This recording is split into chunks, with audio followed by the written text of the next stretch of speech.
brought you guys some cookies. Thank you. How are you? Good. I'm Aaron. You recognize that guy? He's one that was there. Yeah. Yeah, I was there. I was there. I know you weren't the one in the back because that was definitely a girl. No. And I wouldn't recognize her if she actually walked in front of me right now. So. She's a little bitty thing. Yeah. She should be here. I was quite distracted, I think. Yeah, understandably so. I was in the kitchen doing the computer work, and I saw the monitor from a distance, and I was like, "Ooh!" I do remember. Yeah, you had. I was like, "Guys, get the stretcher." Yeah, you got a laptop, right? Yeah. Yeah, I kind of remember that thing. Yeah. Thinking, what's going on over there? But then, very back to this, trying to get through the pain. Yeah, I ended up calling the alert. We found the hospital where we were going to take you, the most appropriate one. I also remember laying in the bed, in the stretcher in the back, thinking, when is he going to turn the siren? I had 100% blockage on the right main artery, and they put a stent in there. And everything, we were done with everything from the time she called 911 till I was out, was under 2 hours. Wow. So it was pretty impressive.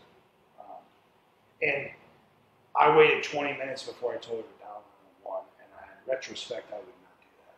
Yeah. I've told many people that since that if you have a feeling that you're going to call 911, just call 911. Do it. Doesn't hurt. Trust your gut. Yeah. Like, you don't realize how lucky you got until after the fact. 100% occlusion, you got real lucky. Yeah. Well, they said if it was on the other side. Widowmaker, you're done. And the other thing that I found is amazing is that the body.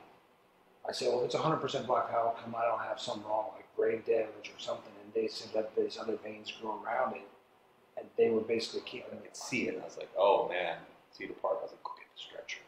And then Lauren, I remember her looking at me, and she's like, yeah, we need to go. Yeah, we need to go now. Just tell that everybody just snapped into real serious, listening to what she's telling us. Go, go, go, go, go, and it was done. And it was impressive. I mean, it sticks out to me. And when I got to the hospital, I was at COVID. So I had to sit in the hospital room for 2 days by myself because they wouldn't allow her in. Oh. So you have a lot of time to think about a lot of things, and the whole situation with the first responders was pretty heavy for me. And I'm sure, I don't know how often you guys get thanked, which is why I reached out. I mean, that's a testament to what you guys do. Like you said, there's nonverbal communication there, and I'm sure that the fire guys, when they see those same readings, they know what that means too. And so everybody just jumps into somebody. And what was also impressive was how she took the lead, and then everybody, including the firemen, they just do what they're told at that point. And it's kind of cool to see everybody in a situation like that where no one's questioning, well, what about this? Well, what about this? It's just go, and this is the way it goes. That's it. Yeah. So it was. I'm glad that it worked out for me.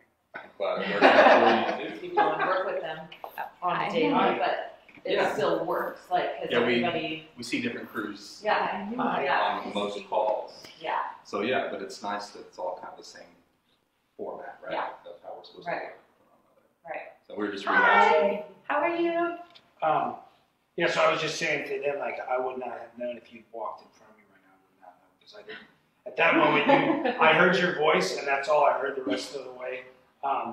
But I was just telling them, like, when you came in and you knew what was happening, the command that you took of the situation, to me, really stuck out to me after the fact. Right at that moment, nothing really stuck out. I was just literally dying. I do remember the conversation we had about fentanyl in the ambulance. And I said, I need something for the pain, and you said fentanyl. And then I said, wait, isn't that stuff bad for you? You're like, it's not the same, don't work. You do look great. Fantastic. You would never have known. Yeah. No, I mean, I've lost a bunch of weight. I'm healthy. I've already off one of my blood pressure meds. Oh, great. Not the other ones that cut in half. My cholesterol's down to 69 from 97. So I'm moving in the right direction. I don't want to have another visit from EMS. We get it. You never want to hang out with us, but when you need us, we're always there. Yeah. The one that was like, it's an active MI. Like super calm. But you also, it's funny too, because you're very short. Yeah. You took command of the situation. Like, I mean, you came in and everybody the moment you saw the EKG, I remember you started to give orders, and then it was, everybody knew who was in charge at that moment. And I felt that the whole way, even in the ambulance. I remember the fireman got in and he was asking, hey, you sure you don't want me to ride with you? Which I appreciate that kid too, because I don't know that he needed to do that, and I felt that as well. But and you were like, nope, I got this under control, and I felt at ease that you have it under control. So even in the state I was in, I mean, I could hear that. I don't remember everything, right? I mean, it's like I said, if you'd walked in the next day, I would have said, hey, who are you? Yeah. Right? I don't know who you are, including the doctor that did the surgery. I wouldn't have recognized him either.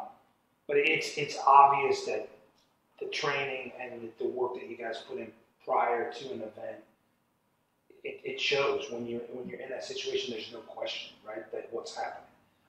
And in retrospect, right, that I'm lucky enough to be able to look back on that and appreciate it. And it's just that's why I wanted to say. When you get the call before you're there and you on the way, you have an idea already of what's happening. Based off of whoever calls 911 and gives them this description. So yeah, sometimes. And then to the firemen, are they talking to you before you get there, or do you not?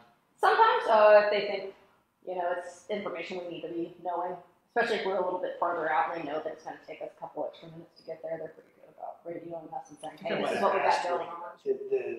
The feeling of calm from you guys shows that you care about your job and you care about saving the person, right? And that's huge for someone. See you upright and feeling Yeah, good. exactly. We always assume the best, but.